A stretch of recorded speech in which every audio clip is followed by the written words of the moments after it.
Comme d'habitude, encore un top épisode. Aujourd'hui, c'est avec Victor Pelletier. Victor Pelletier, il a commencé en tant que copywriter. Il est aujourd'hui ghostwriter. On aborde plein de sujets passionnants, mes petites notes de l'épisode. Comment on se défait du regard des autres pour oser prendre la parole sur LinkedIn. Le débat entre qualité et quantité de contenu. Comment est-ce qu'on dépasse, comment est-ce qu'on atteint les 6 chiffres annuels de chiffre d'affaires. Victor l'a fait en 2025. Victor nous parle également de son expérience à créer un collectif de freelance. Pourquoi est-ce qu'il a arrêté? Truc super important, il nous a sorti la répartition de son temps de travail sur le mois qui vient de s'écouler par rapport à son chiffre d'affaires. Et donc, il nous explique exactement combien de temps il passe à délivrer ses missions clients, combien de temps il passe à faire sa com, son admin. On parle de est-ce que le marché est saturé ou pas. On parle de la puissance des études de cas et évidemment, on parle d'intelligence artificielle.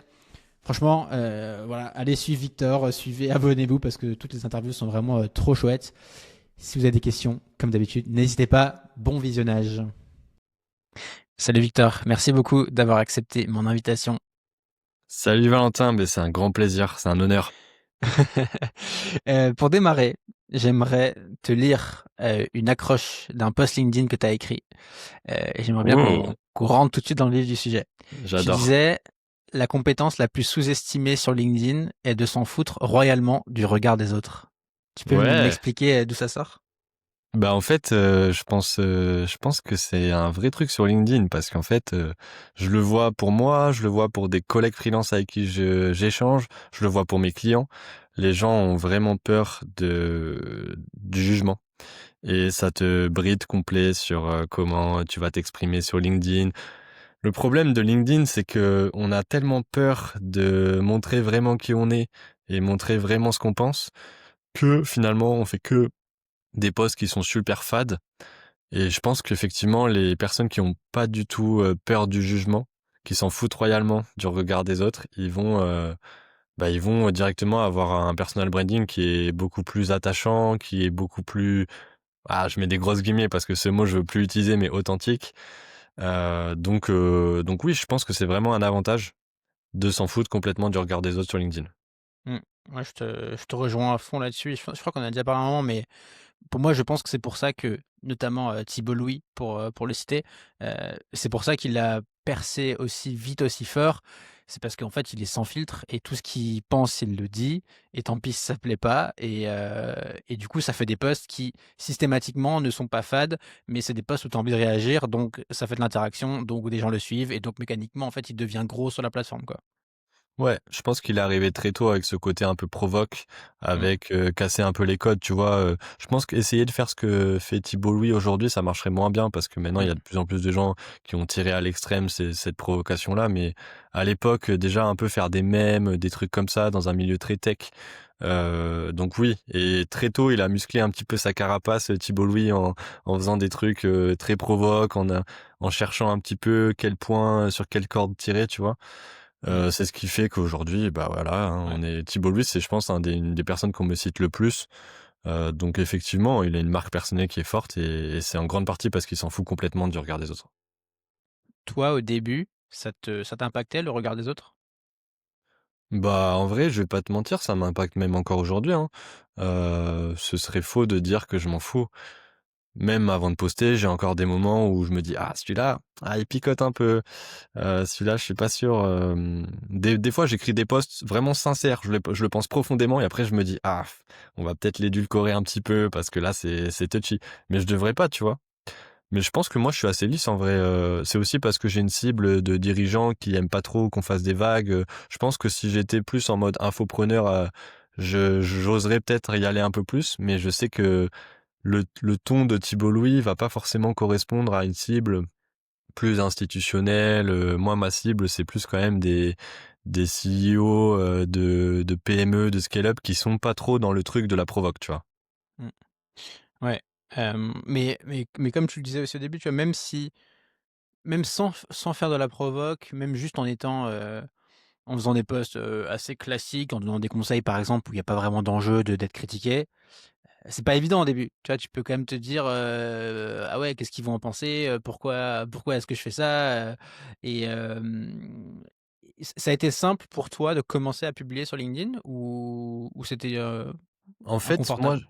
quand j'ai commencé avec le biais du podcast, donc comme tu es en train de faire là, mais moi j'avais commencé avec Copywriting Game et du coup je faisais un peu parler les autres. Et c'est un peu le stratagème que j'avais fait de pas Mmh. trop m'assumer dans mes propos, en prenant un peu ce que disaient les autres et après je le mettais en accroche ou quoi. Des fois des gens qui avaient des propos un peu plus clivants ou un peu plus forts que moi, parce qu'aussi ils avaient plus d'autorité dans leur domaine. Du coup j'empruntais un peu leurs propos en les citant. Mais derrière, moi, je me disais, ah oui, bah, je suis d'accord, parce que si, parce que ça. C'est un peu le stratagème que j'avais pour me faire remarquer sans m'assumer complètement. Là, aujourd'hui, je vais beaucoup plus quand même avoir une posture d'autorité sans m'autoproclamer expert dans ma posture et dans le contenu que je vais créer. Je vais beaucoup plus assumer ce que je dis, là où il y a 3 ans, je l'aurais pas fait. Tu dirais que j'ai posé la question à Étienne que tu connais peut-être. Non, c'était pas Étienne, je sais plus à qui c'était. Mais je lui ai demandé combien de posts il avait écrit depuis le début. Tu saurais me faire une fourchette ou pas? Depuis que tu t'es lancé, combien de posts tu as écrit? À la louche, hein. Moi, pour moi ou aussi en incluant les posts clients? En tout et surtout pour toi aussi. OK. Je pense que si on inclut en tout, j'en ai écrit plus de 1000, ça c'est sûr. Après, si on fait juste moi, je pourrais te dire même, très précisément parce que j'ai tout l'historique, mais ça fait 3 ans, je pense au moins 500 pour moi ou au moins 400. Je suis à plus de 100 par an, ça c'est sûr. Mmh. OK. Non, c'est j'aime bien, tu vois, remettre en perspective, et voir les chiffres, non, Étienne me disait que lui, il avait envoyé depuis le début 784 vidéos de prospection. Tu vois, donc quasiment 1000 vidéos de prospection. Toi, tu me disais que tu as écrit plus de 1000 posts LinkedIn. Je crois que c'était avec Maxime Blasco, plus de 1000 posts LinkedIn. Tu vois, j'aime bien remettre ça en perspective. Le côté, juste c'est du taf, juste il faut répéter Ouais. l'exercice.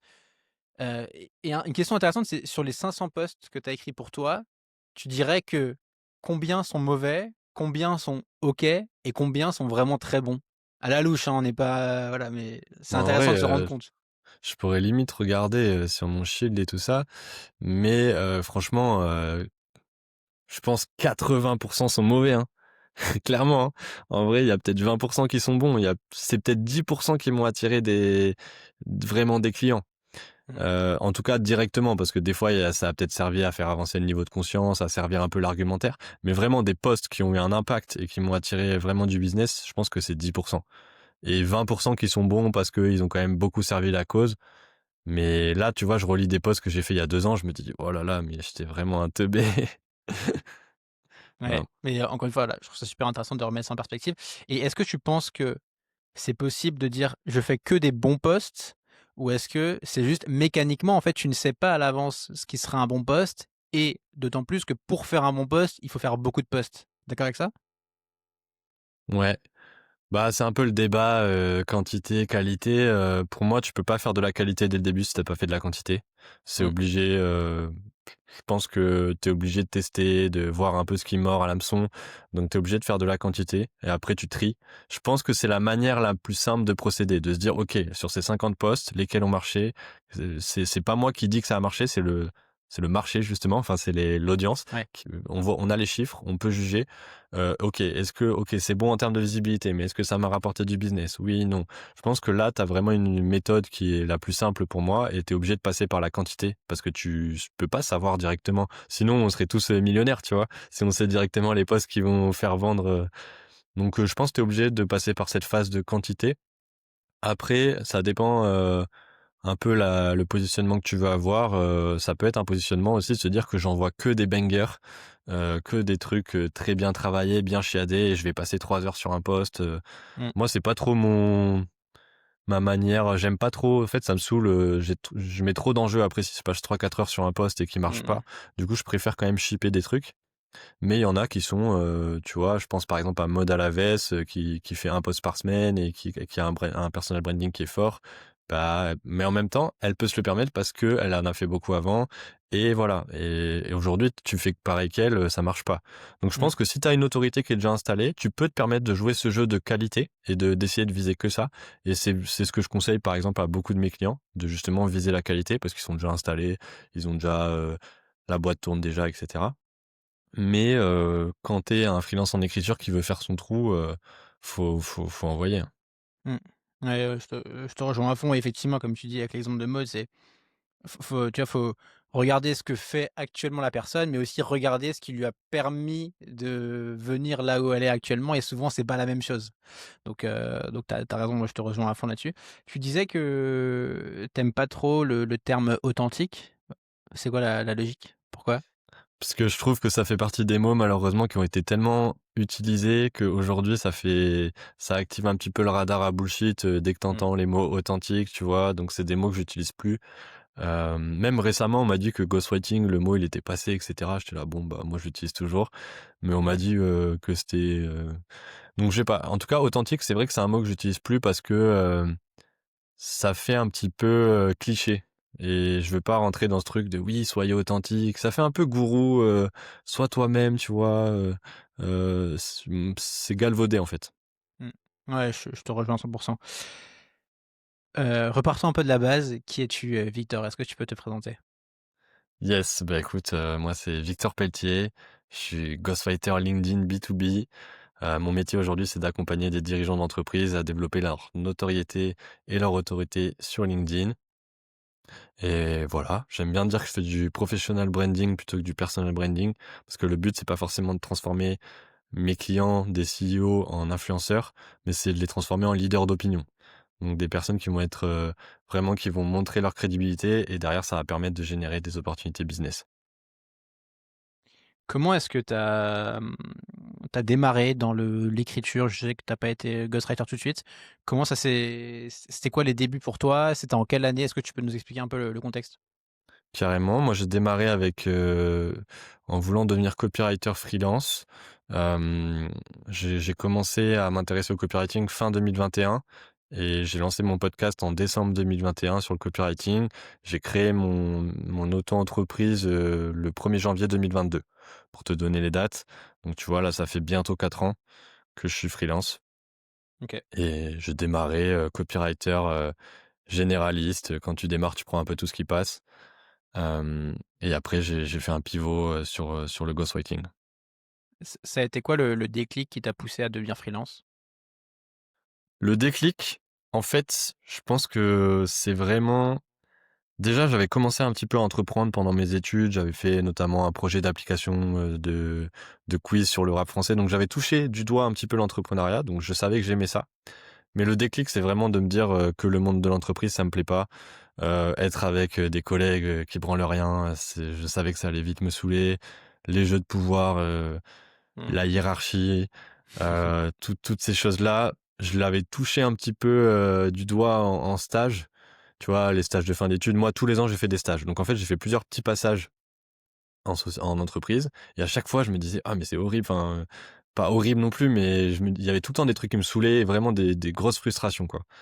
Et donc je me suis dit en fait, le stage de fin d'études là, j'étais, dans une grosse boîte, au Luxembourg, la plus grosse agence de com du Luxembourg et c'était un peu, voilà, tu dois être, productif au maximum et ça m'a saoulé. Je me suis dit: «OK, ça a fini de me convaincre que j'allais me lancer en freelance». Et du coup, tu te lances en freelance. Est-ce que tu avais des inspirations qui t'ont dit: «OK, je vais être dans le copywriting» à l'époque? Ou comment ça s'est pourquoi le copywriting, spécifiquement? Ouais et ben écoute, tu faisais partie de mes inspirations, Valentin, hein, je te le dis là comme ça. Franchement, tu une des personnes que je me suis dit: «OK, c'est vraiment cool ce qu'il fait, ça m'inspire». Donc après, j'ai commencé à consommer plein de contenus. Une de mes premières inspirations, c'était Stan Leloup aussi dans un autre genre, Mmh. Marketing Mania, qui je pense a influencé beaucoup, à Ouais. l'époque. C'était un des premiers en France à vraiment parler de Mmh. copywriting, je pense. Lui, j'adorais ses vidéos. Je le suis un peu moins maintenant, mais à l'époque, c'est vraiment un des premiers où je me suis dit: «Ouais, c'est dingo». Antoine BM aussi très vite. Je pense que la première formation que j'ai achetée sur internet, c'était, pendant le confinement, quand Antoine BM a rendu sa plus grosse formation gratuite là, il a fait un truc, ma plus grande formation devient gratuite, machin, et je me suis dit: «Waouh, Mmh. l'opportunité de fou!» Je faisais partie de toutes les personnes qui se sont jetées dessus, et ça m'a fait un déclic quand même de me dire: «Ah oui, donc c'est possible de vivre vraiment», à l'époque, j'étais beaucoup aussi dans la recherche de liberté, enfin je le suis toujours, mais c'était ça mon drive, c'était de me dire, OK, je peux voyager aussi en travaillant, et là je voyais, Stan Leloup, Antoine BM qui parlait de digital nomadisme, et ça m'a hypé à fond. Mmh. OK, trop bien. Heu et du coup, tu disais que quand tu t'es lancé, tu as démarré avec un podcast tout de suite. C'était quoi la pourquoi un podcast? Qu'est-ce que tu faisais? C'était quoi la logique? Je pense que ça, j'ai eu, à la fois une très bonne idée dessus, et en fait, je me suis dit: «Faut que je contacte des copywriters parce que, Mmh. j'ai besoin de me confronter à des gens qui sont meilleurs que moi et de leur soutirer un maximum d'informations pour savoir comment ils ont fait». Et très vite, je me suis dit: «Mais j'ai rien à leur apporter, je vais arriver dans une position de gros needy, de demandeur de quelque chose». C'est une position sur laquelle je suis pas trop à l'aise, et donc on m'a conseillé de lancer un podcast, et je me suis dit: «Mais ouais, c'est une super idée». J'avais cherché à l'époque, j'avais vu qu'il y avait pas de podcast sur le copywriting en français, et c'est comme ça que je me suis dit: «Bah, je lance mon podcast». Et c'était quoi du coup tu juste envie de comprendre le métier, de parler à des gens qui faisaient le métier, de toi voir, concrètement ce que tu allais faire? C'était ça le l'intention en fait? Ouais, l'intention, c'était de monter en compétence sur le copywriting, et donc je me suis dit, «La meilleure formation que je peux avoir, c'est de discuter avec des gens qui sont plus avancés». Et à partir de là, tu pas beaucoup d'occasions de passer 1 heure avec quelqu'un, qui est avancé, et de lui poser toutes les questions que tu veux. Parce que quand la personne, elle a un micro devant elle, elle va beaucoup plus facilement répondre aux Mmh. questions. Tu vois, là, tu peux me posais toutes les questions, je peux te donner la sauce secrète, là. Donc du coup, ouais, c'était ça. C'était ça l'intention, et après derrière, ça m'a apporté des opportunités, j'ai fait un emprunt de crédibilité, c'est-à-dire que les personnes, à force de Mmh. discuter avec elles, j'ai mon audience qui m'associe aussi à ces personnes-là, et finalement, ça m'a permis de construire mon autorité aussi dans le copywriting, de choper des premières missions, de choper des partenariats aussi. Ouais, c'est ça en fait. Mais à la base, l'intention, c'était vraiment juste de monter en compétence. Ouais, et tu t'es pas dit, enfin, je sais qu'on en avait parlé, mais tu pas pensé ça comme un canal pour trouver des clients, mais plutôt juste pour toi, voilà, être curieux et monter en compétences? Ouais, et après j'ai voulu le transformer en canal pour trouver des clients, mais en fait, le problème, c'est que j'avais une audience de copywriters, et moi, c'était pas le projet de vendre à des copywriters, à l'époque, donc du coup, ça me servait un peu, enfin, c'était pas un canal de vente direct, quoi. C'était plus Mmh. un canal qui me permettait d'entrer en contact avec des gens et d'avoir des recommandations. Mais et pour aussi pour la marque personnelle, ça sert, hein, d'avoir un podcast, franchement, ça te met direct dans une autre catégorie. Mais en vrai, c'est pas du tout par là que je trouvais mes clients. Et ça, à un moment, je me suis un peu dit, je me suis un peu trompé en pensant que ça allait être le cas, et pas du tout, en fait. Mmh. C'est marrant parce que, pour le coup, Étienne, j'ai enregistré avec lui, hier, donc je l'ai ça en tête, mais il a aussi démarré par lancer un podcast pour aller rencontrer plein d'entrepreneurs, et il me disait, en fait, bah, j'ai vu que c'était pas un canal pour trouver des clients. Par contre, malgré tout, ça a quand même plein de bénéfices, et au-delà même, tu vois, au-delà du médium format qui est enfin, du podcast qui est intéressant en soi, juste le fait de faire des choses, d'avoir un biais pour l'action, de se mettre en mouvement, d'aller parler à des gens, d'aller essayer des projets, essayer des choses. En fait, c'est cette dynamique qui fait qu'à un moment, tu trouves ton truc et tu comprends comment ça fonctionne, tu comprends les erreurs que tu as faites et tu comprends, où tu veux aller, et ça a été, et je pense que tous les freelances, hein, c'est intéressant, mais tous les freelances qui marchent bien aujourd'hui, quand tu regardes un peu, ils ont tous eu des side projects qui ont pas marché, où ils ont testé des choses, mais ça fait partie du processus de, bah, en fait, je teste plein de trucs et à un moment, il y a un truc qui colle, quoi. Complètement, je regrette pas du tout, en vrai, d'avoir fait ça, hein. Ça fait partie de l'histoire, et tu raison, je pense que c'est beaucoup mieux que d'avoir, rien fait. Et après, par contre, je pense que c'est possible, hein, que le podcast soit un canal pour trouver des clients. C'est juste qu'il Ouais. faut bien choisir, le positionnement et qui t'interviewe. Bon, c'est pas trop le sujet, mais en tout cas, je pense que ça peut totalement être un levier pour trouver des clients. C'est juste que moi, mon audience, c'était pas mes clients, et à partir de là, Mais ça marche pas. mais intéressant, du coup, si tu devais recréer un podcast aujourd'hui dans le but de trouver des clients, qu'est-ce que tu ferais? Bah franchement, j'y pense parce qu'en vrai, j'ai l'expérience du podcasting et tout, Mmh. et j'ai même encore pas mal d'écoutes sur mon ancien podcast. Donc, ce que je ferai tout simplement, c'est que j'irai interviewer mes clients. Donc, limite mes clients, soit actuels, soit des clients potentiels. Donc là, typiquement, bah, je serai sur l'axe personal branding CEO, ou comment créer du contenu, ou comment avoir une approche média avec son entreprise. Et j'irai voir des CMO, des CEO, et je prendrai aucun freelance en interview. Mmh. Et derrière, je suis sûr que ça me ferait Mmh. des portes d'entrée pour avoir des bons contacts. Hem, et là, ce serait intéressant. Et j'y pense en vrai parce qu'il y a pas beaucoup de monde sur le créneau. Il y en a un, Mmh. qui fait ça en ghost, c'est comment il s'appelle, la bonne réputation, je crois. Mathieu Bernard. OK. Donc pour le coup, il fait un peu ce que je décris. Mais à part ça, bah, il y a Tiffany qui le faisait qui a arrêté. Mmh. Heu, Tu vois, il y a pas grand monde. Donc en vrai, ça, ce serait un axe que je pourrais prendre. Je Ouais. pense que je ferais ça. Ouais, je pense que c'est effectivement le meilleur créneau parce que non seulement, en fait, il y a plusieurs bénéfices. C'est bénéfice numéro un, tu passes 1 heure avec un prospect potentiel qui pourra acheter tes prestations. Donc forcément, tu crées un Déjà. lien avec lui. S'il trouve pertinent, bah, il y a des grosses chances qu'il pense à toi et en plus, bah, tu vas créer un contenu, qui va attirer tous les concurrents de ce gars-là ou toutes les personnes qui réfléchissent à mettre en place ces stratégies et donc, des prospects potentiels pour toi, quoi. Je pense que c'est un peu la même logique de création de contenu sur LinkedIn. C'est moi, l'un des trucs que je répète souvent, c'est moi, je vois beaucoup de freelance qui créent du contenu pour plaire aux autres copains freelance. Mais en fait, pourquoi pas, tu peux le faire, mais c'est pas ce qui va te ramener des clients. Ce qui va te ramener des clients, c'est aller parler à ta cible, aller parler de ses enjeux, donc des CMO, des fondateurs. Ça, c'est un truc que toi, tu as en tête quand tu crées du contenu sur LinkedIn. Ouais, j'essaie de trouver le sweet spot entre le fait que des copains freelance vont pouvoir commenter pour me donner de la visibilité, mais en même temps que ça va arriver sous les yeux de ma cible. Je pense que là, sur mes derniers posts récents, je sais pas quand sortira ce podcast, mais j'en ai plusieurs où j'ai trouvé un peu le sweet spot. Mais sinon, après, des fois aussi, je fais des posts qui sont pas du tout pour parler aux freelances et qui vont vraiment être pour parler directement à la cible. Et en général, ça fait moins de visibilité, mais ça déclenche des discussions en message Mm. privé. Donc en vrai, c'est tout ce qu'on veut. Mais oui, oui, je l'ai en tête. D'autant que j'ai fait cette erreur pendant au moins un an de créer du contenu et que ça faisait de la visibilité, mais en fait, il y avait que des freelances qui étaient dans mon algorithme. Ouais. Donc ça, pour le coup, maintenant, je l'ai bien en tête, ouais. Ouais, et ce qui est dur, comme tu dis, c'est que quand tu fais un post pour les freelances, bah, tu as plein de likes, plein de commentaires, tu as l'impression qu'il se passe des choses. Quand tu fais un post pour les CMO, les fondateurs, c'est pas un public qui va liker, donc t'es pas validé, et donc tu remets en cause ce que tu fais en disant, oula, est-ce que c'est bien ce que j'ai fait ou pas, quoi. Et donc faut trouver Ouais. l'équilibre et faut avoir ça en tête, quoi. Maintenant, j'ai plus ce truc-là. C'est-à-dire que maintenant, je sais si mon poste il est bon, et que je suis persuadé que si ma cible le lit, ça va résonner en elle. Je pense que maintenant, c'est avec l'expérience. Je suis assez serein sur le fait que c'est un bon poste pour ma cible. D'ailleurs, des fois, j'étais très frustré de me dire, putain, ce poste-là, je l'avais bien cook, j'avais fait un bon truc et finalement, il a flop complet. Mais, Ouais.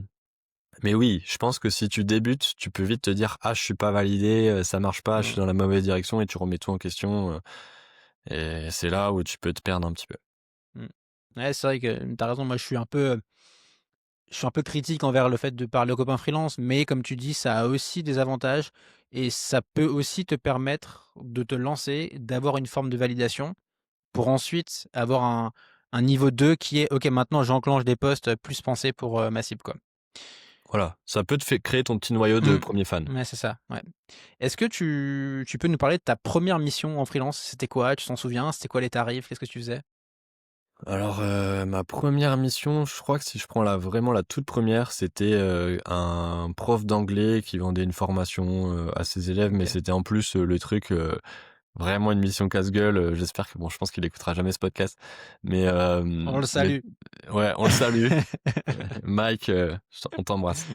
Non, en vrai, c'était, en fait, il y avait rien, il y avait aucune fondation, il y avait pas de positionnement, il y avait pas d'offre, et moi, je t'ai dit: «Oui, oui, bien sûr, je peux te faire une page de vente, il y a pas de souci». J'étais trop content de vendre une page de vente, mais en fait, j'avais rien, il y avait aucune fondation. Donc derrière, j'ai pataugé, complet parce qu'il fallait tout revoir, voilà. Et du coup, j'ai fait une page de vente qui était très moyenne à mon avis.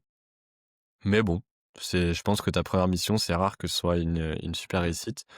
Mmh. Après voilà, on a eu un bon contact, il m'avait envoyé son livre, en petite dédicace, là, il avait fait un petit livre d'anglais. Ouais, voilà, faudrait que je prenne des nouvelles quand même, ce bon Ouais. vieux Mike. Mais Tu te rappelles combien tu facturé? je crois que j'avais fait, moins de 1 000 € la page de vente, je devais être à 800 €. C'est déjà quand même pas mal pour ta première prestation. Moi, je Ouais, vois plein de freelances et je comprends, c'est normal, mais bah, déjà qu'ils sont pas légitimes de tout de suite facturer ou qui vont avoir tendance à, tu vois, à se rabaisser entre guillemets et se dire ok, il faut que je sois le plus bas possible pour être à l'aise, pour être en confiance. Toi, t'avais mine de rien, j'ai l'impression dès le début mis un prix qui était quand même correct, quoi. ouais, ça va. Après, il y avait aussi de la recherche, des interviews un peu utilisateurs et tout, que j'avais inclus dans le package pour le Mm. même prix. Donc c'était quand même, pas ouf. Mais Ouais. par contre, oui, moi, j'ai toujours eu ce truc de assez confiant de pas me pricer trop, en dessous, je sais pas, je me suis toujours dit: «Quitte à me faire chier pour cette mission, autant quand même Mm. que je sois bien payé». J'ai un peu un truc d'ego là-dessus de me dire: «Bon, je vais pas non plus faire, les plus petits prix». Mais d'ailleurs, ma deuxième mission, j'avais braqué, enfin, j'étais payé, presque 3 000 balles, par mois, tu vois? Pour un copywriter, part-time, et c'était ma deuxième mission de freelance, tu vois? Et bon, pareil, la boîte s'est cassée la gueule après, je pense qu'il y avait plein de problèmes, Mm. mais j'étais choqué, je me rappelle, d'avoir, réussi à me vendre, sur cette mission-là, quoi. Comment t'as trouvé tes premières missions? LinkedIn, le podcast, je faisais la promo du podcast sur LinkedIn et donc je créais pas mal de contenu autour du copywriting, à la fois Mm. pour, envoyer vers les épisodes, mais aussi pour parler de copywriting. En fait, le podcast, ça me servait aussi de trouver mes idées pour mon contenu. C'est-à-dire que des fois, il y avait un Mm. tout petit micro de trucs qu'on disait dans une discussion de podcast et la personne, elle creusait pas trop et moi derrière en réécoutant parce que je faisais mon montage et tout ça, donc je faisais mes trucs, je réécoutais et je me notais: «Ah mais ça c'est intéressant et ah ça Mm. c'est intéressant» et en fait du coup, j'avais directement, un vivier d'idées et je me dis et après je faisais mes petites recherches et je me disais: «OK, ça je vais le creuser» et je faisais des fois des posts vraiment sur des biais cognitifs, sur des trucs de copywriting et en fait c'est comme ça que j'ai trouvé, mes premières missions. Ok. Donc dès le départ, des missions via ton contenu. Euh, donc tu disais qu'au début tu t'es lancé dans le copywriting. Euh, Non mais juste par contre sur le contenu, ouais. je pense que j'étais encore dans l'âge d'or du contenu. C'est-à-dire que là, on n'y est plus du tout. Moi, j'étais un peu à la fin de la vague de que ça marchait encore, de sortir de nulle part et de créer du contenu et de réussir à quand même avoir des gens qui tombent sur ton contenu. Je pense que c'est que là, tu vois, là, on parle de 2022. Donc, je sais pas si je referais ça aujourd'hui, tu vois.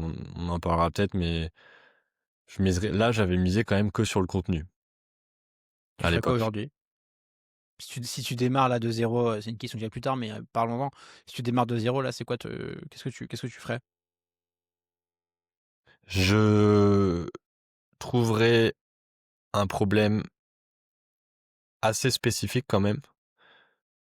Je trouverais une cible qui a de l'argent. Hem Et je creuserai vraiment, je pense, la partie sous-estimée, c'est la partie, recherche de marché et échange avec la cible. Tout le monde Mmh. sous-estime cette partie-là. C'est la Mmh. partie hyper chiante, parce que c'est galère, parce que tu te prends des recals, machin, mais je pense que c'est important et je creuserai donc je partirai avec quelques hypothèses, je creuserai ça et ensuite, dès que j'ai un semblant de positionnement, je bourrinerai sur le contenu mais en même temps, je le distribuerai, à travers des canaux privés, le contenu. C'est-à-dire que limite, j'enverrai, en message privé mon contenu: «Tu en penses quoi de ça? Mmh. Je viens d'écrire ça, ça m'intéresserait énormément d'avoir ton feedback». Enfin, tu vois, des trucs, Mmh.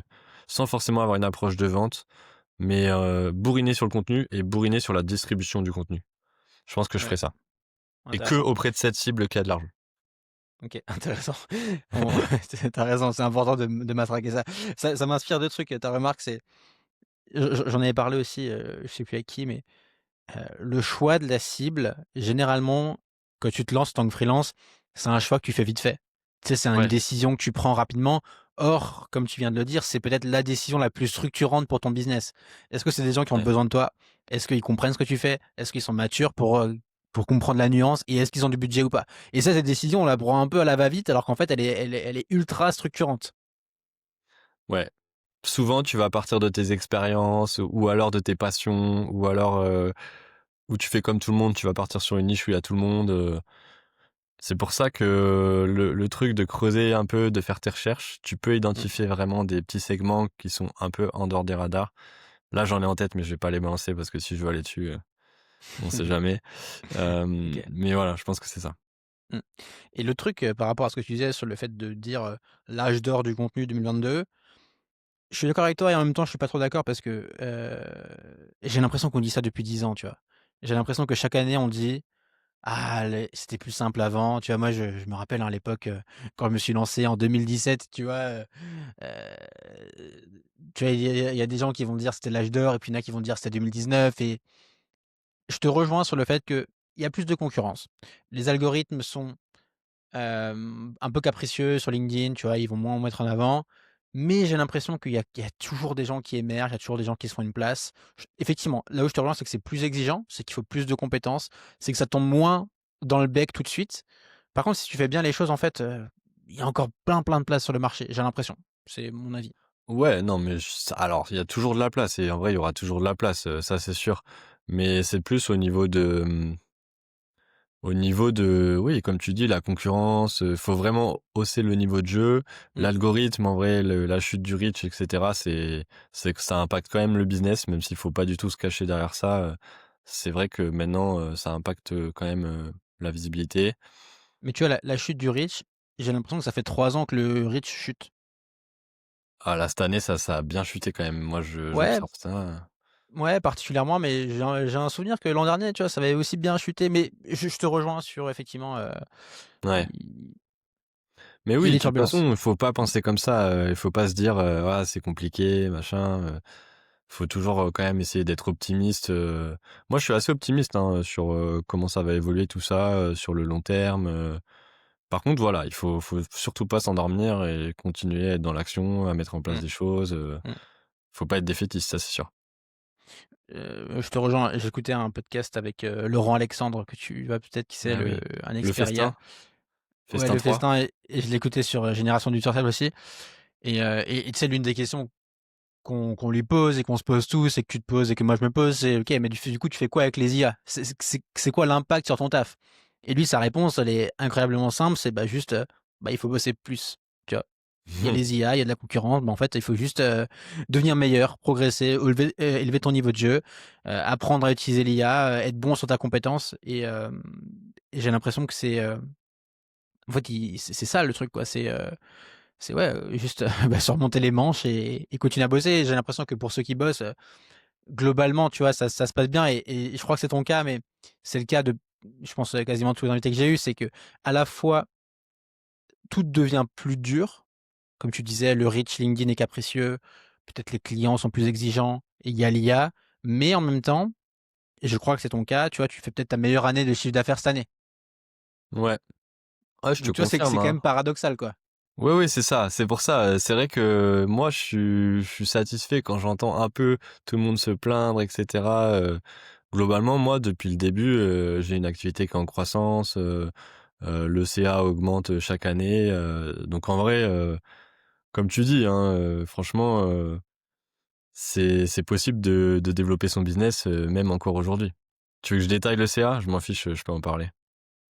Vas-y, vas-y, allons-y. Je pense que je ferai un post dessus. C'est toujours un truc, le CA, c'est un sujet un peu touchy parce que Ouais. je sais pour le coup que t'es passé par là aussi. Mm, Euh, des fois, je me dis c'est pas bien de le faire parce qu'en fait, les gens vont se comparer et ça peut te mettre dans un truc un peu toxique de dire ah ben j'avais pas mm, besoin qu'il m'envoie ça son CA à la tête. Et d'un autre côté, moi, je sais que j'adore les gens qui partagent le CA, donc je me dis bah je vais le faire.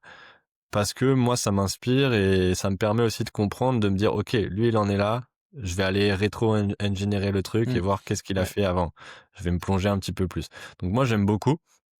Et je suis persuadé que si tout le monde le faisait, on élèverait le niveau général.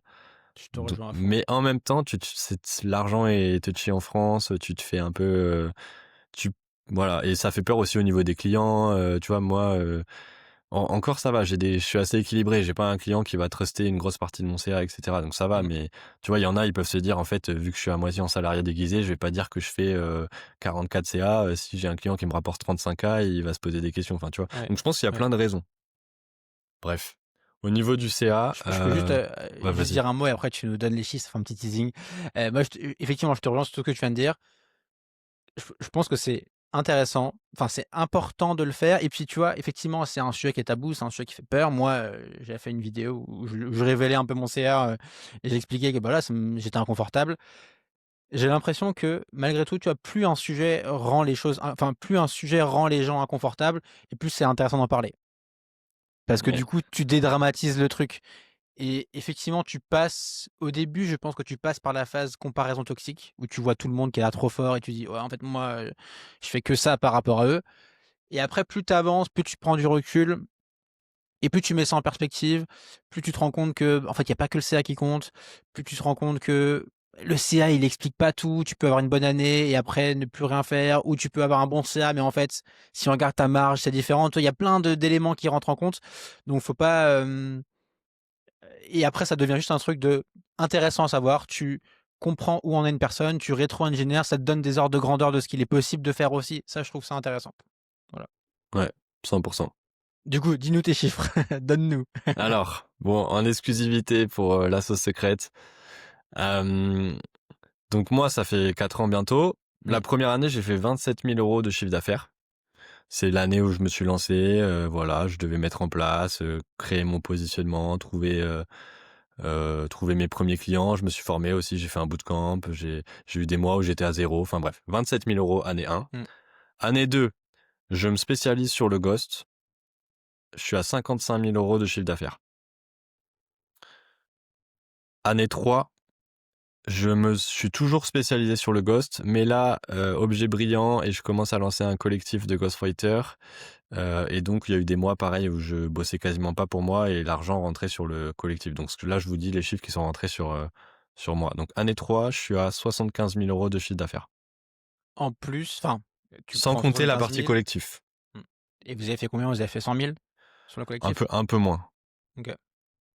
Donc, Donc bien. Ouais. pas mal, tu vois? J'ai quand même fait rentrer du CA. Après on était 2, donc mais Mmh. en tout cas sur moi, de mon côté, je suis à 75 000 €. Ouais. Année 4, donc Donc 2025, 2025. Ouais. voilà. Donc là, bon, je sais parce à l'heure où on l'enregistre, on est début décembre, je veut pas se passer grand-chose. Heu, 110 000 € de chiffre d'affaires. Magnifique. Voilà, C'est beau. merci, merci. C'est beau, mais tu vois, je trouve que, le mettre en perspective depuis 4 ans, c'est bien. En fait, tu as une progression constante, pas de secret, chaque année tu as fait un peu mieux, tu as un peu augmenté tes tarifs, tu es allé voir des meilleurs clients, tu as progressé dans ce que tu fais, tu as continué à bosser, tu as pas lâché, donc c'est chouette, franchement bravo. Ouais, bah, merci, ça fait plaisir. On en avait parlé il y a 1 an, je Ouais. t'avais dit que c'était l'objectif. Je suis content de 1 an après de faire ce podcast et de pouvoir le dire, Non, non, c'est cool. Je pense que c'est vraiment le focus. Pour le coup, c'est l'année où j'étais le moins dispersé. Je me suis dit: «Allez, parce que moi, j'ai une tendance à l'objet brillant, à vouloir lancer des Ouais. nouvelles offres, à vouloir expérimenter des trucs. C'est aussi pour me faire kiffer que je fais ça. Mais là, cette année, je me suis Mmh. dit: «OK, je veux vraiment». Je pense que c'est l'ego, hein, qui m'a fait dire, «Je veux me faire mes 100K». Et je me suis dit: «OK, je me focus», et je suis resté focus en vrai, hein. Parce que là, 80% du chiffre d'affaires, c'est de la prestation ghostwriting. 20%, enfin, 18%, c'est, du coaching, les 2% restants, c'est, apport d'affaires, voilà. OK. Et du coup, depuis que tu as dépassé les 6 chiffres, tu es parti à Dubaï? Je suis en train de faire les papiers là. J'espère qu'il y a personne des impôts qui écoute ce podcast parce que non, non, moi ça reste en France, mais c'est vrai que j'entends de plus en plus de personnes qui parlent de quitter la France, hein. Franchement, Mmh. ça c'est un truc, hein. Heu, bon, autre sujet, mais on va peut-être pas l'aborder maintenant, mais voilà. Mais en tout cas, je voulais dire, juste tu vis où? Tu es à Bordeaux et tu voyages beaucoup, c'est ça? Je suis à Bordeaux et je voyage, 2 mois par an. C'est l'équilibre que tu as trouvé? Ouais, c'est ça, avant je voyageais plus, hein. J'avais fait mes 6 mois à Bali, mes 3 mois en Australie, j'ai été en Turquie, j'avais fait des trucs, je voyageais plus. Là, depuis 2 ans, je suis, sur, 2 mois de voyage par an, quoi. Et là, cette année d'ailleurs, je les ai même pas fait. Donc c'est peut-être en corrélation avec le chiffre d'affaires. Non, c'est clair. J'ai fait quoi? J'ai fait, 2 petits voyages en Europe de une semaine, quoi. Donc j'ai pas trop voyagé cette année. Je sais que on en avait parlé un peu, mais enfin, ou tu en avais parlé un moment, mais c'est, tu sais, le mythe du digital nomade. Ouais. Et je sais que tu as essayé de le faire, quelques mois. Qu'est-ce que tu retiens de cette expérience? Ouais, même un peu plus que quelques mois, tu vois? J'avais fait 6 mois à Bali, j'étais parti 9 mois à un moment en tout. En Ouais. vrai, j'ai kiffé cette expérience, mais pour le coup, quand j'étais en Australie, j'étais en road trip en même temps, donc hyper compliqué pour, travailler en même temps. Tu pas ton confort, le réseau, c'est capricieux, enfin compliqué. Après à Bali, j'étais plus stable, j'étais au même endroit, donc là, tu peux bosser, mais tu as quand même le décalage horaire. Tu as aussi les tentations, beaucoup de tentations, hein. Tout le temps, on te propose des trucs, des expéditions, d'aller faire ci, d'aller faire ça, enfin puis c'est aussi la fête à Bali, donc on va te proposer des trucs tout le temps. Donc moi, j'ai bien aimé l'expérience, mais je pense que c'est compliqué.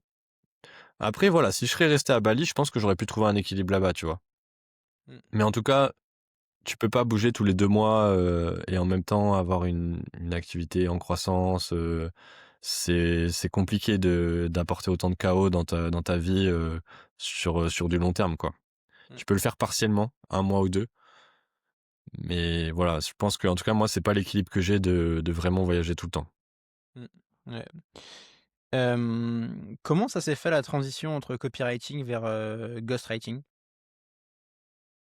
En vrai, assez fluide, parce que, déjà c'est proche, en soi, ça Ça a reste été quoi les raisons qui t'ont poussé à faire le OK. switch?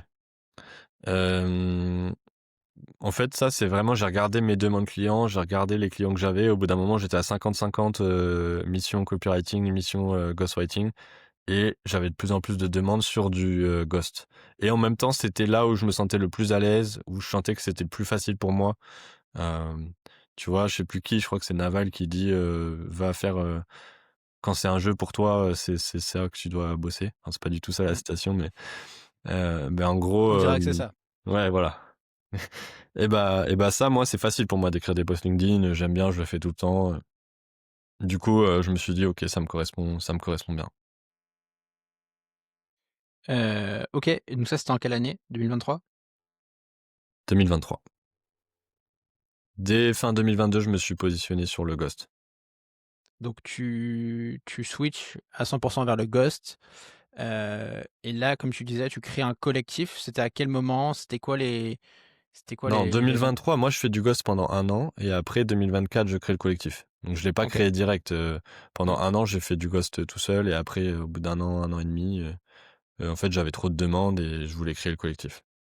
Et ça a été quoi la effectivement, la logique? C'est juste: «J'ai trop de demandes, je m'entends bien avec, Tiffany», donc avec qui tu l'as créé et qu'on salue dans ce podcast. On la salue. Heu et du coup, ouais, si on a trop de demandes à chacun, essayons de créer quelque chose qui nous dépasse, et on comment ça marchait, en fait, le collectif? En fait, c'est ça, c'était de dire garder les clients au lieu de les renvoyer ailleurs, de les garder quand même, et d'essayer de créer OK.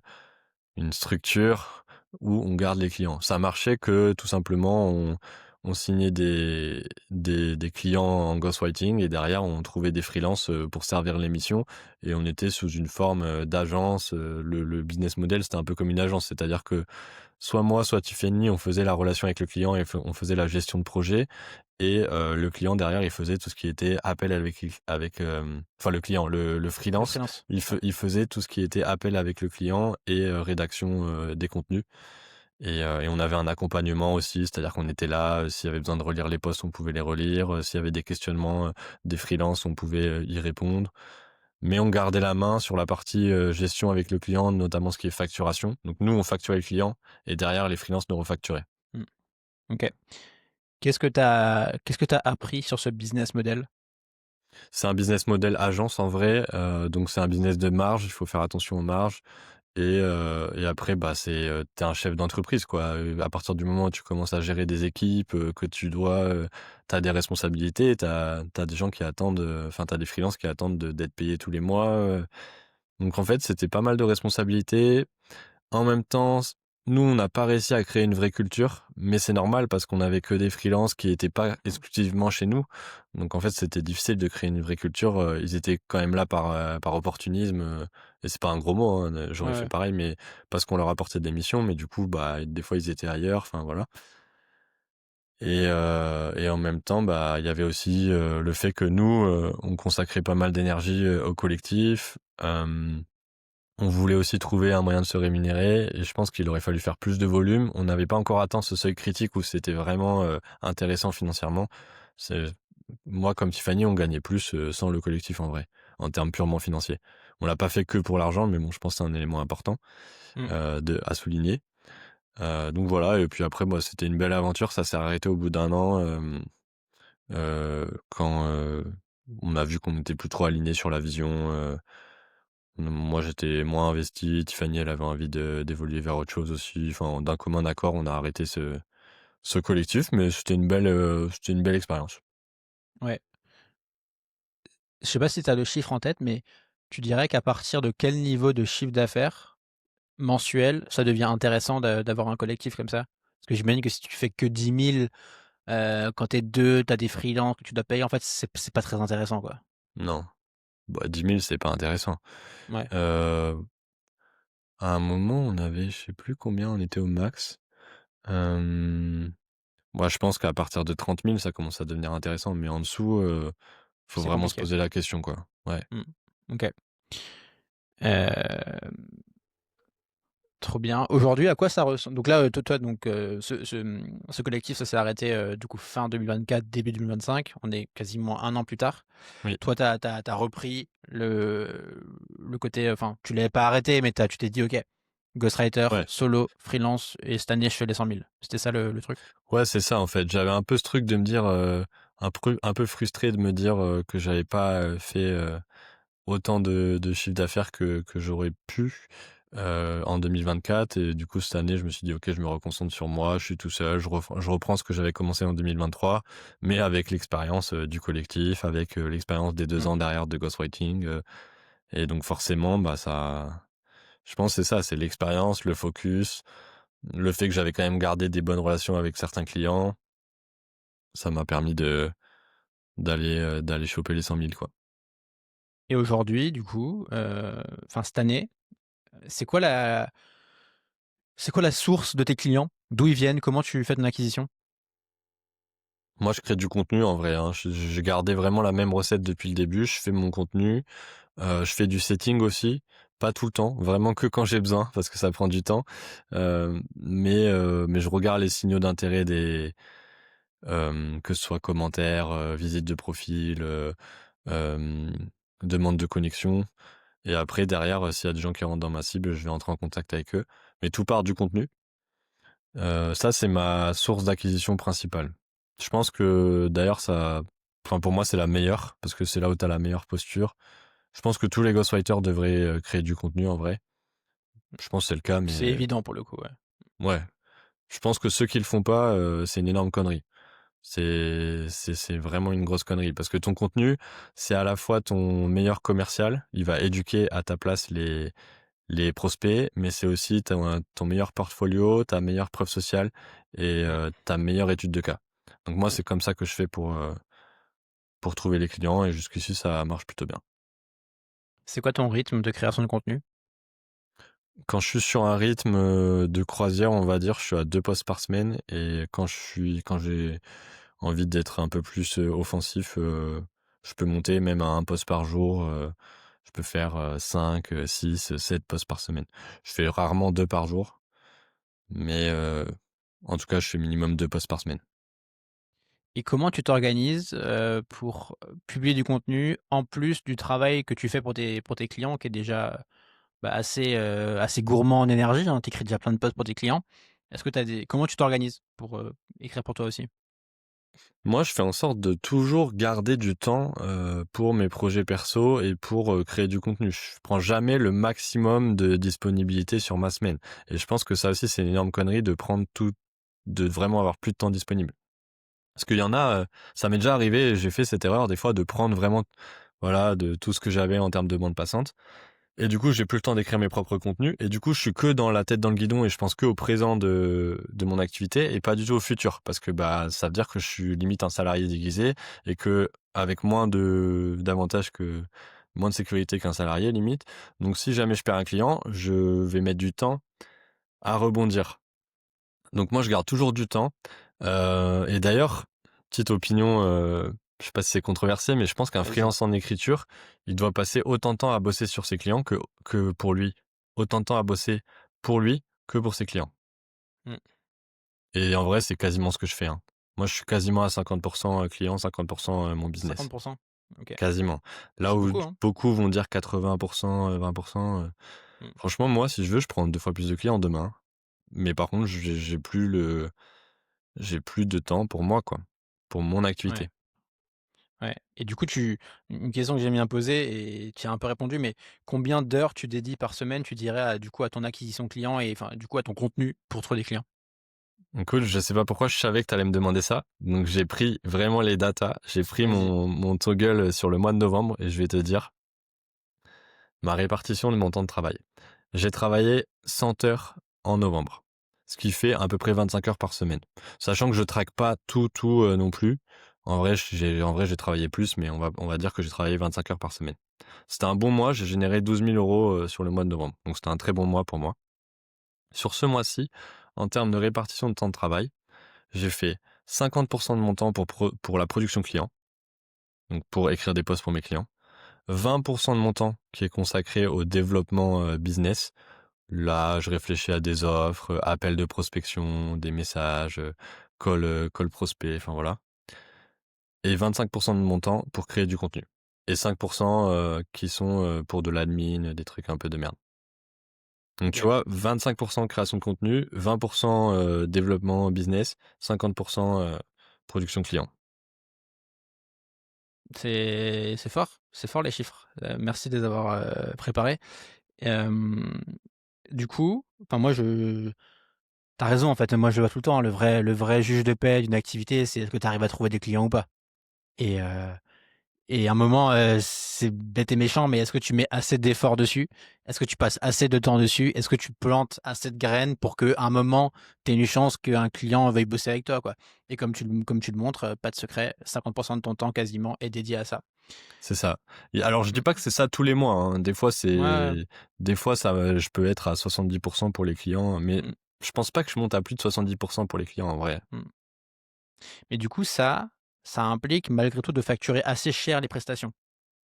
Tu vois, si tu es au ras des pâquerettes, tu peux pas, te dire, «Bon, bah, je vends que 2 jours dans la semaine».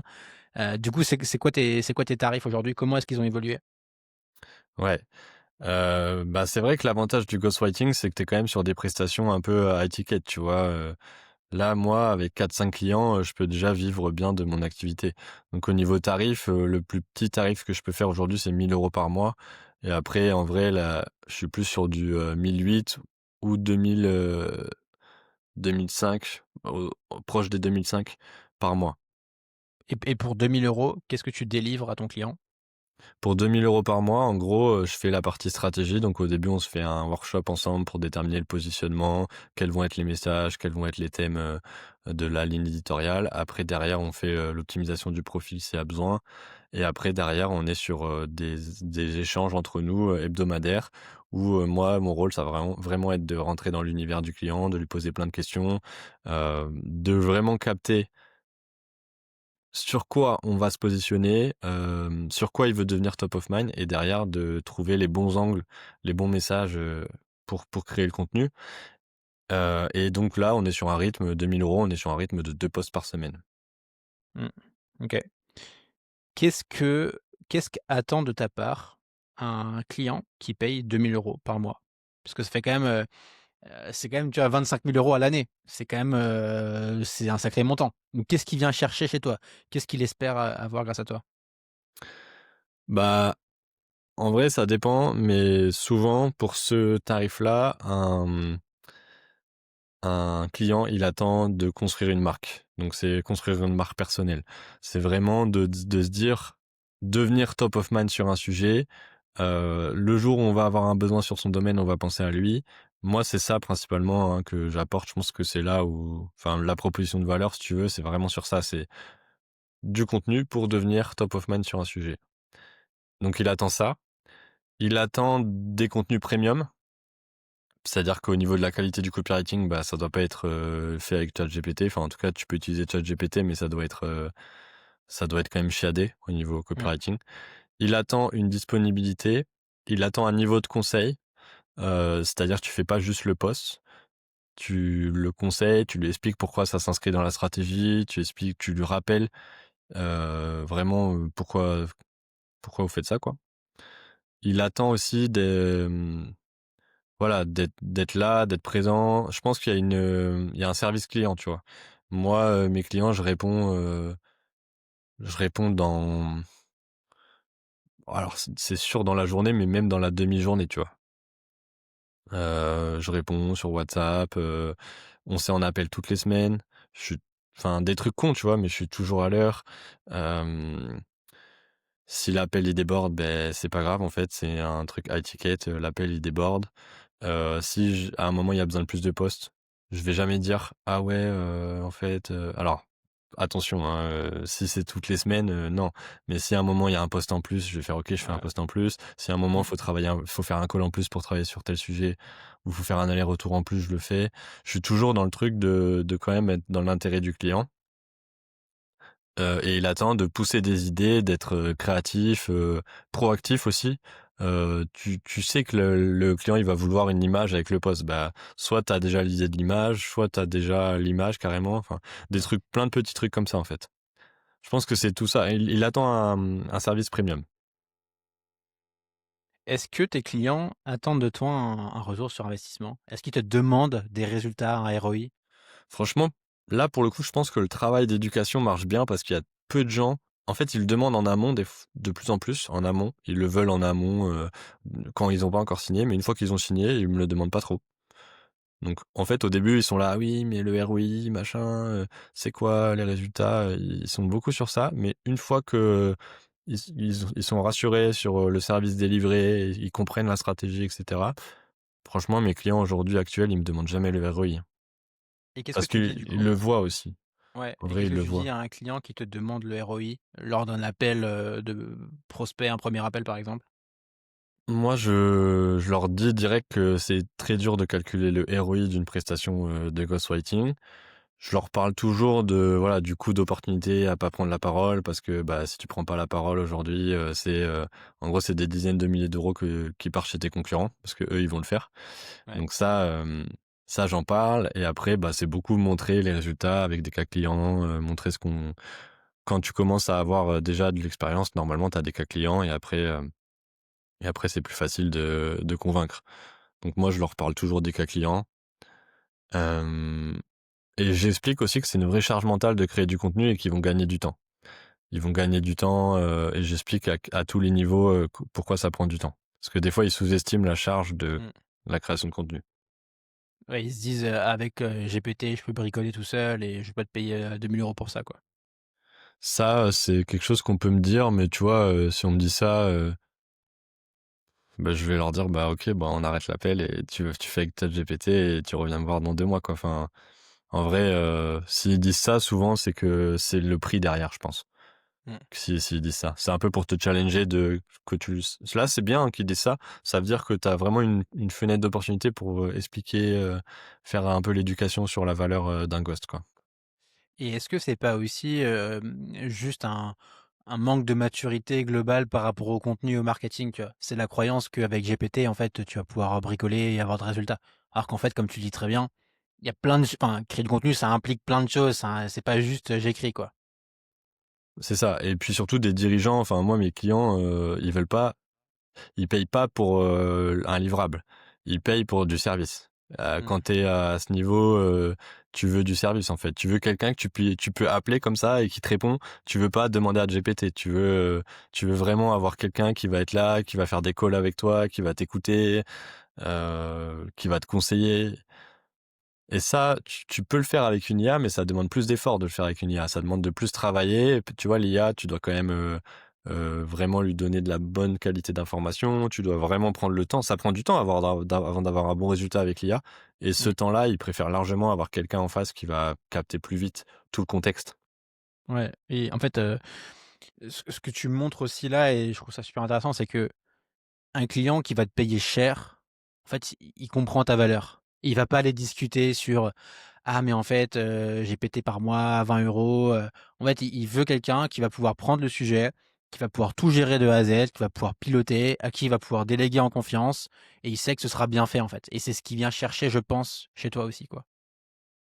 Franchement, c'est ça. Les dirigeants, enfin, en tout cas, quand depuis que je pense que j'ai accompagné une trentaine de dirigeants là depuis que je fais ça, même un peu plus, ils ont, ce truc de se dire ils veulent pas s'emmerder, quoi.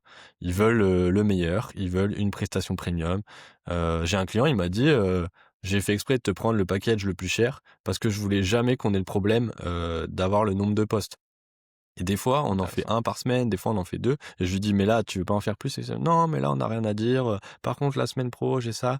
Et en fait, plein de semaines où je faisais moins, mais il me prend quand même le tarif le plus cher parce que c'est de la c'est de la paix d'esprit pour lui de se dire: «On n'aura pas ce problème, en fait». Et des fois, si je dois en faire 4, 5 dans la semaine, ben je les fais parce que je sais très bien qu'il y a eu des semaines avant où j'ai fait moins et c'est pas grave, en fait. Je me dis: «Bah, c'est ça le ticket, c'est tu t'adaptes en fonction de aussi du besoin de l'entreprise, du besoin du client» et voilà et ça, bah, ça fait partie du jeu.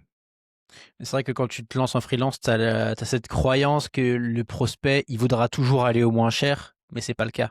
Le prospect, il veut des résultats, il veut pas un livrable, il veut résoudre un problème qu'il a et en fait, il est prêt à payer cher, même le plus cher possible pour le résoudre.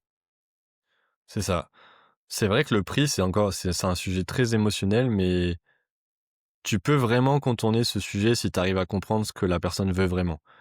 Et Mmh. si tu lui donnes, ce qu'elle veut vraiment, en vrai, le prix, c'est secondaire parce que, voilà, encore une fois, des dirigeants, ils payent pas avec leur argent, personnel non plus, ils payent avec la boîte, donc c'est un investissement et l'investissement, c'est les rentabiliser, Mmh. bah, c'est juste, des maths après, ils vont continuer, quoi. Est-ce que tu as l'impression que je sais que tu utilises l'IA et on va en parler juste après, mais est-ce que tu as l'impression que l'IA complexifie ou simplifie le métier? Ah ouais, c'est une bonne question. Mmh. Je te fais une variante de la question pour réfléchir. Est-ce que tu as l'impression que l'IA réduit les barrières à l'entrée sur le métier ou est-ce qu'elle les augmente? OK. Pour moi, ça réduit les barrières à l'entrée OK. parce que, tu quand même, on le voit avec, le feed LinkedIn, enfin, il y a énormément de posts qui sont faits avec l'IA. Donc, quelqu'un qui veut, se lancer sur LinkedIn et qui sait pas trop comment faire et qui a pas les moyens de se faire accompagner, il va pouvoir plus facilement quand même sortir une première version d'un post avec l'IA. Par contre, sur le contenu, si tu veux faire du contenu vraiment, de qualité, ça complexifie limite avec l'IA. Parce qu'en fait, ça l'IA, elle va réussir à faire du contenu de qualité si tu arrives à lui donner de la bonne donnée et pour lui donner de la bonne donnée, bah, faut que tu aies des bonnes sources et les sources, c'est soit, toi, ton expérience personnelle, mais du coup, faut que tu prennes le temps quand même de la digérer, de la synthétiser, de, de packager le truc pour que l'IA, elle comprenne bien le sujet. En même temps, donc déjà, tu dois travailler sur l'information. Ensuite, tu dois travailler sur la manière de donner cette information. Tu dois faire un bon prompt, tu dois lui donner toutes les étapes et cetera. Tu as un truc de traitement de l'information et de digestion de l'information qui est pas facile. Alors que si tu avais pas l'IA, je pense que tu limite, tu te dirais pas: «Je vais utiliser l'IA», tu prendrais ton bloc-notes et tu commencerais à Mmh. rédiger et après tu dirais: «Ah ça, je pourrais l'améliorer» et limite, je pense que si tu veux faire un truc vraiment que de quali, passer par l'IA, ça va te complexifier le truc. À part si tu as vraiment travaillé sur tes agents, on peut en parler. Si tu as vraiment déjà du contexte, tu vois, si l'IA elle a déjà des bonnes données, là ça va. Mais si là tu es comme ça, tu te lances et tu dis: «OK, je vais utiliser un ChatGPT ou un Claude, comme ça», je pense que ça complexifie. Je sais pas si Mmh. tu vois le truc? Ouais, je vois, en fait, moi, j'ai l'impression enfin, mon avis, c'est que, l'IA sublime les compétences dans le sens où si tu ne sais pas quoi demander à l'IA, si tu ne sais pas interpréter ce qu'elle te donne, si tu ne sais pas l'adapter au cas de ton client, au cas de la plateforme, au cas de ce que toi tu veux faire, tu auras un texte générique basique, mais voilà, sans plus. Et comme tu le dis, vu que tout le monde peut créer du contenu facilement sur LinkedIn en un clic, du coup, ça je trouve que ça relève le niveau nécessaire pour sortir du lot de tout ce bruit ambiant et donc ça complexifie quelque part le sujet. Et dernier point, c'est que plus il y a d'outils, j'ai l'impression, et plus, tu sais, les mécaniques marketing, les mécaniques de contenu, les systèmes se complexifient. Et donc plus tu as besoin, en fait, d'être bon pour être capable de piloter ça et de gérer cette complexité. Donc c'est pour ça que j'aime bien poser la question, que c'est intéressant de se rendre compte que c'est pas magique, heu, c'est pas je claque des doigts et j'ai un contenu. Il y a ouais, il y a plein de réflexions derrière, quoi. Mais, pour revenir sur, le ghostwriting, tu vois, utiliser l'IA aujourd'hui, moi, j'ai des clients qui le prennent d'un très bon œil, hein. On pourrait se dire: «Ah, mais» tu vois, moi, c'est une question qu'on me pose tout le temps: «Ah, t'as pas peur de te faire remplacer par l'IA?» et cetera. Mais je suis de plus en plus transparent, sur le fait que j'utilise l'IA et mes clients, Ouais. ils sont pas du tout choqués et franchement, il y a pour l'instant, j'ai pas eu un client qui m'a dit: «Attends, tu utilises l'IA? Bon, on va revoir les tarifs» et cetera. Personne m'a dit ça. J'avais vu, Hormozy qui disait, on lui avait posé la question et il disait: «Dans toute l'histoire de l'humanité, le game, ça a toujours été un humain qui utilise un outil contre un autre humain qui lui aussi utilise un outil». Et en fait, juste ce framework-là, il ne change pas avec l'IA. C'est juste, bah, toi, Victor, tu as un outil. Moi, Valentin, j'ai le même outil. Ton client, il a le même outil. Et c'est, bah, qu'est-ce que tu fais de cet outil? Comment tu l'utilises? Et comment est-ce que concrètement voilà, tu l'utilises pour tes prestations? Donc là-dessus, ça change pas forcément, enfin, ça change pas fondamentalement le game, en fait. Il faut juste l'utiliser, avoir une approche, je pense, sans jugement, tu vois, juste sans se dire est-ce que c'est bien, pas bien, juste, ok, je l'utilise et ça me permet de mieux faire mon job, quoi. 100%. Du coup, comment toi tu utilises l'IA, aujourd'hui? Moi, je me suis vraiment mis à l'IA cette année. J'utilise un outil qui s'appelle Dust et ça Ouais, permet de créer des agents IA. Ce qui est bien, c'est que la différence, un agent IA, il va avoir la base de connaissances pour pouvoir, heu, te produire une réponse en prenant en compte le contexte. Par exemple, je peux dire, bah, j'ai un client qui est dans tel secteur, son tone of voice, c'est ça, sa ligne éditoriale, c'est ça. Voici les contenus qu'on a publiés qui ont bien marché. Hem et donc ça, c'est dans sa base de connaissances et après je peux lui dire: «OK machin», donc le nom de l'agent IA, «rédige un post sur cette thématique». Donc là, il sait qu'il va puiser dans sa base de connaissances parce que je lui ai dit, que de toute manière, dès que moi je lui demandais quelque chose, il va piocher dans la base de connaissances avant. Mais après, je peux aussi lui dire: «Rédige un post sur ça, voici les échanges qu'on a eus à ce sujet» ou «Voici l'article qui est intéressant pour te donner, des informations en plus sur ce sujet» et derrière, il va pouvoir me sortir une V1 rapidement du post. Ça, c'est un exemple d'utilisation que je peux mmh, avoir aujourd'hui, mais je peux le faire aussi pour mes contenus personnels. Par exemple, j'ai Hookmaster qui est mon agent IA qui, challenge mes accroches et lui, je lui ai donné toutes mes meilleures accroches, je lui ai donné tous mes templates d'accroches qui fonctionnent et à chaque fois que je fais un post, je le donne à Hookmaster et Hookmaster me sort, 5 accroches potentielles avec des angles différents pour ce post et il me dit laquelle il pense que c'est la meilleure et pourquoi et après, bah, des fois, je suis pas d'accord et je prends une autre, des fois, je suis d'accord et je prends ouais, celle-là et des fois, je fais un mixte entre 2 accroches parce que je me dis: «Ah OK, ouais, ça là, ces 5 premiers mots, ils sont bien, par contre là, je vois plus ça». Enfin, c'est mmh. là où tu utilises quand même ton cerveau d'humain pour finaliser le contenu. Et tu dirais que, sur tes posts LinkedIn perso, par exemple, à quel point est-ce que tu impliques l'IA? Est-ce que tu impliques l'IA à chaque post, quand tu te sens pas inspiré, quand tu as un peu la flemme de le faire? Non, pas à chaque poste, parce que, des fois, j'aime bien me dire: «OK, là, je l'écris comme ça» et après je le sors direct. Hem, Franchement, je sais pas trop, c'est peut-être quand même, 60 du temps, je le passe quand même dans une IA, soit pour vérifier les fautes, soit pour challenger l'accroche, soit parce que des fois, j'ai la conclusion qui me vient pas, des trucs comme ça. Mais il y a 40 du temps où je j'utilise pas du tout l'IA et je le fais, à la mano, je le sors comme ça. Je pense 60% du temps. Mais c'est à la OK. louche. Ouais. Ouais, moi, en fait, moi, j'ai aussi tous les agents, sur Dust, comme tu disais. Mais en fait, moi, j'aime bien fondamentalement écrire, tu vois? C'est pas une douleur pour moi d'écrire mon post LinkedIn, donc ça m'embêterait un peu de me couper de cette tâche que j'apprécie. Donc, je l'implique, régulièrement, mais j'aime bien aussi, tu vois, juste faire mes posts et prendre le temps de le faire parce que ça me fait plaisir. Parce que je trouve qu'il y a aussi un processus de tu découvres ce que tu veux dire en écrivant et ce processus d'affiner tes idées par l'écriture, il est intéressant et tu le perds complètement avec l'IA. Ah, t'es pas obligé de le perdre. Par exemple, tu peux avoir un agent Big ID et qui va te challenger sur la grande idée de ton poste et tu vois, tu peux lui donner ça, il va te dire mais c'est quoi vraiment l'idée? Mmh. L'agent IA peut te poser des questions aussi quoi. Mais Ouais, je vois ce que tu veux dire, d'avoir vraiment toi dans ton coin face à ta feuille qui écrit. ouais. Ouais, je comprends. Question, pour toi, comment est-ce que tu sens que les demandes est-ce que les demandes de tes clients ont évolué depuis le début? Notamment par rapport à LinkedIn? Ouais, bah, c'est ce qu'on disait, le marché, il est devenu, plus mature, il y a plus de ghostwriters, il y a plus de concurrence, donc il y a aussi plus de clients, mais par contre, ils sont, plus exigeants. Donc par exemple, moi, ils vont me demander: «OK, est-ce que tu peux gérer, les visuels? OK, est-ce que tu peux gérer, je sais pas, le la réponse aux commentaires?» Ça va devenir plus élaboré, au niveau des demandes, ils vont demander des choses en plus. Est-ce que tu peux, créer, une automatisation, pour le lead magnet? Enfin, tu vois, des fois, il y a des trucs qui vont aller demander des choses en plus. Hem, donc ouais, c'est des demandes en plus. Et après, aussi un peu plus exigeant au niveau des cas clients.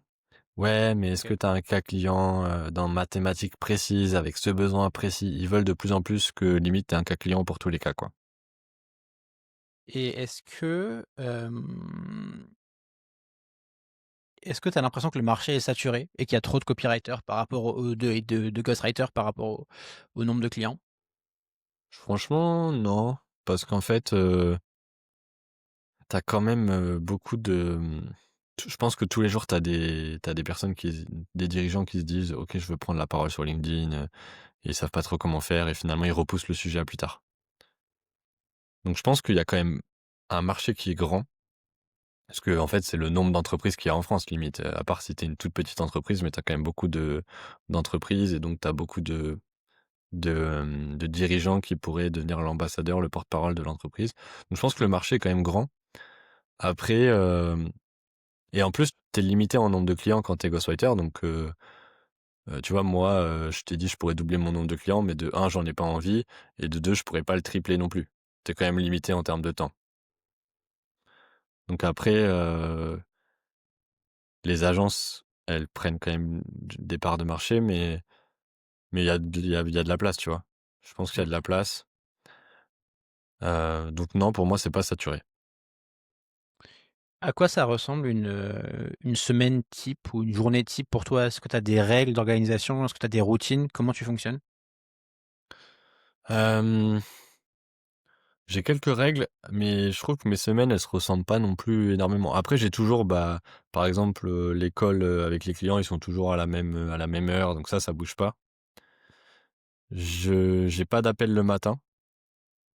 Je fais les tâches, créatives le matin, donc écrire. Mmh, l'après-midi, je fais les calls et je fais un peu de gestion, tu vois, des tâches de fond, pour Mmh. développer l'activité ou répondre à des messages, enfin des trucs comme ça. Hem Et après je fais du sport toutes les semaines. Ça c'est sûr. C'est un peu ça les bases, mais sinon, j'ai pas de journée vraiment type. Des fois je peux bosser la plupart du temps je bosse depuis chez moi. Des fois je peux bosser dans un café, des fois je peux aller dans un cowork, ça change. OK. Question que j'aime bien poser. C'est quoi ta force, tu dirais? Qu'est-ce qui fait que ça marche pour toi? Ah, c'est une question, un peu difficile. Hem, je pense que en vrai je suis déter, je suis assez déterminé, c'est-à-dire que Quand je veux aller à un endroit, par exemple, là, tu vois, je me suis dit: «Je veux faire 100K». Bah, ça peut prendre plus de temps, ça peut, être plus dur que ce que je pensais et cetera, mais dans ma tête, je suis convaincu que je vais y arriver. Donc ça, c'est un truc, ça fait partie de mon trait de caractère de me dire, je suis assez déterminé. Quand je veux un truc, je vais mettre en place des efforts pour l'obtenir et ce sera peut-être plus Mm. dur et je vais galérer, mais en général, j'y arrive quand même. Donc c'est la détermination, je pense, et je pense que c'est important. Et après, sur le ghost, je pense que je suis arrivé pas trop tard quand même. Parce que quand j'ai fait le pivot, il y avait pas encore grand monde qui était vraiment à fond sur le ghost. Maintenant, là où il y en a plein aujourd'hui. Donc j'ai quand même un truc de momentum de me dire, Mm. pareil pour le podcast. Le podcast, c'est un momentum. Tu lances un podcast aujourd'hui sur le copywriting, je pense que c'est un peu plus compliqué. Quoique tu me Bah, diras, il y en a pas beaucoup. on verra. Mais tu vois, moi, j'en ai pas en tête qui me viennent. Il doit y en avoir, C'est hein. vrai. Ouais, non, je sais pas trop, ouais. Personne n'a repris le flambeau, quoi. Euh, donc ouais, je pense la détermination. Euh, je sais pas. Est-ce que je m'étais noté des trucs sur cette question? Parce que je me rappelle, c'est une question, je me suis dit, Tu me l'as mise en vert. je l'ai mise en vert, mais du coup, en fait, j'ai fait exprès de mettre en vert les questions que je savais pas trop quoi répondre. Et Ok, justement pour me challenger. ok. Et donc j'avais mis ça. Aussi, j'ai vraiment conscience que c'est un jeu de long terme. Et ça, dans toutes mes actions, je le prends en compte. C'est-à-dire que je suis pas là pour Ouais. le court terme. Donc moi, le truc, ça peut faire un peu bullshit, mais je suis endurant, tu vois. Je sais que c'est un marathon, que c'est pas un sprint. Mm, Et moi, en gros, je fais en sorte de tenir sur la longueur. mm. Et j'en ai vu plein depuis que je me suis lancé il y a 3 ans, des copywriters, des ghosts qui avaient enfin pas pignon sur rue non plus, mais qui étaient quand même successful ou visibles, qui ont disparu des radars, tu vois. Mm. Et même des très bons là, tu vois, enfin qui sont plus là. Donc parce que je sais pas exactement les raisons, mais je pense qu'ils se sont essoufflés, tu vois. Mm. Et moi, dans ce que je fais, je me dis, je suis là pour 10, 15 ans, 20 ans. Je suis pas là pour, c'est pas, pour moi, c'est pas une passade d'être un indépendant, tu vois.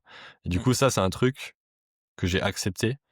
Et je pense que c'est ma force aussi de me dire, bien sûr que si je galère trop, je ferai autre chose. Je le vivrai pas non plus comme, c'est pas forcément un échec de se dire, tu vas reprendre un travail salarié. Il peut y avoir plein de raisons de pourquoi tu fais ça. Donc je suis pas du tout dans le jugement sur ça. Mais dans ma tête, je me dis que je suis là pour longtemps. Et je pense que ça, c'est aussi un truc qui m'aide. Ouais.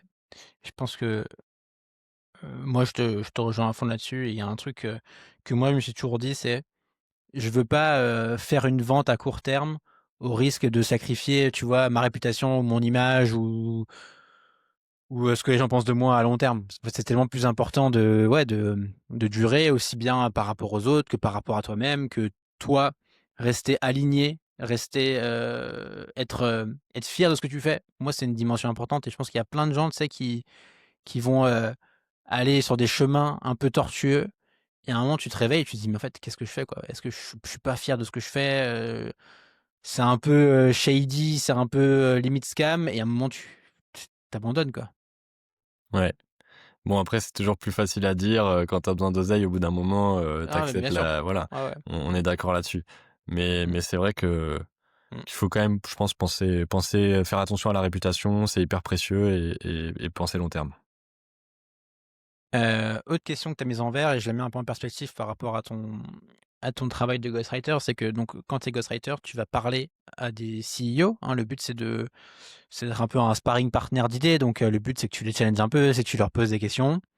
Comment est-ce que toi, Victor, qui a même pas 30 ans, tu peux être un sparring partner d'un CEO? Comment tu te formes? Comment tu restes à jour? Comment est-ce que tu es pertinent avec ces gens-là? Bah déjà, donc effectivement, j'ai 28 ans. Je pense qu'ils pensent que je suis plus vieux. Et c'est un truc, du coup, je le dis pas forcément parce que je me dis ça crée un sentiment de proximité, et cetera. Donc là, je Mmh. m'en fous de le dire, oui, j'ai 28 ans. Mais, déjà, je pense qu'ils me voient un peu plus vieux parce que je sais pas si c'est un élément, mais en tout cas, par exemple, ils vont me dire, «Mais toi, t'as des enfants?» ou des trucs comme ça. Je suis là: «Non, non, pas encore». Ah, c'est marrant. Et sinon, Bah, en vrai, je me forme, tu vois, je suis assez à jour de ce qui se fait sur LinkedIn. Je suis tout le temps sur LinkedIn. Moi, en vrai, je fais beaucoup de veille, hein. Je suis tout le temps en train de regarder des trucs. Je me renseigne. Peut-être pas assez aux US. Je suis beaucoup sur le marché français quand même. Je regarde ce qui se fait, les gros créateurs, Hormozy, etc. Mais je devrais peut-être regarder un peu plus les US. Mais donc déjà beaucoup de veille. Euh, Dès qu'il y a une tendance, une trend ou quoi, je la suis pas forcément, mais je sais quand il y en a une assez vite. Mm. Euh, et après ouais, tu vois, là j'étais en appel avant de faire ce podcast avec un prospect et je lui ai dit comment tu m'as trouvé. Et il m'a dit en fait il n'y a pas de classement de top ghostwriter, il n'y a pas vraiment d'articles sur les meilleurs ghostwriters de France, etc. Comme il pourrait y avoir sur des agences par exemple. Des Ouais, agences, t'as les top agences en France. ouais, c'est vrai. T'as pas vraiment ça pour des freelances. Oui, des fois t'as des top voice, des favicon, des trucs comme ça, mais bon, c'est un peu obscur. Et du coup, il me disait, bah, j'ai cherché ghostwriter, et à un moment, je suis tombé sur, euh, je suis tombé sur plein de profils, et après il a regardé juste ceux qui ont les marques, ceux qui lui semblaient le plus avoir une marque personnelle. Parce qu'en fait, c'est ça qui vient chercher le client. C'est là, c'était un échange avec le CMO. Donc c'était pour des fois tu passes par le CMO pour après accéder au CEO. Donc là en l'occurrence la boîte elle est assez grande, donc c'est d'abord le CMO qui fait le premier filtre et Mm. le CEO le but c'est de construire sa marque personnelle.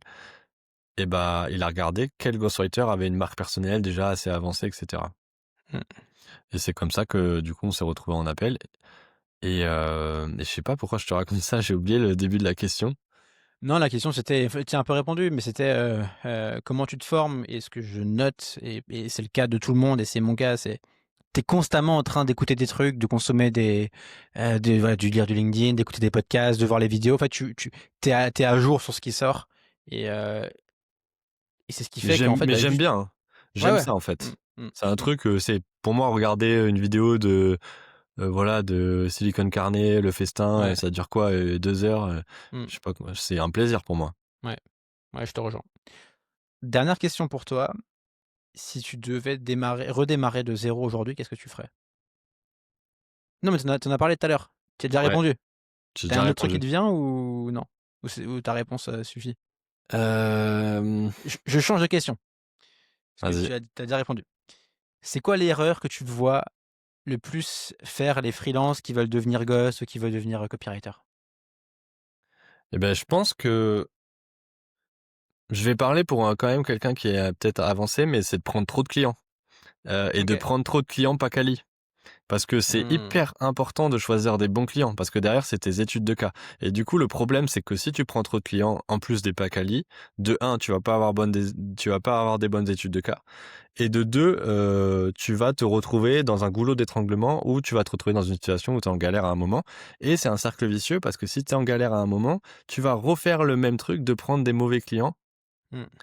Et c'est ce qu'on disait tout à l'heure. Je te dis, c'est pour ça que j'ai fait exprès de te dire que moi, je suis à 50% limite sur le temps passé pour moi et pour mes clients.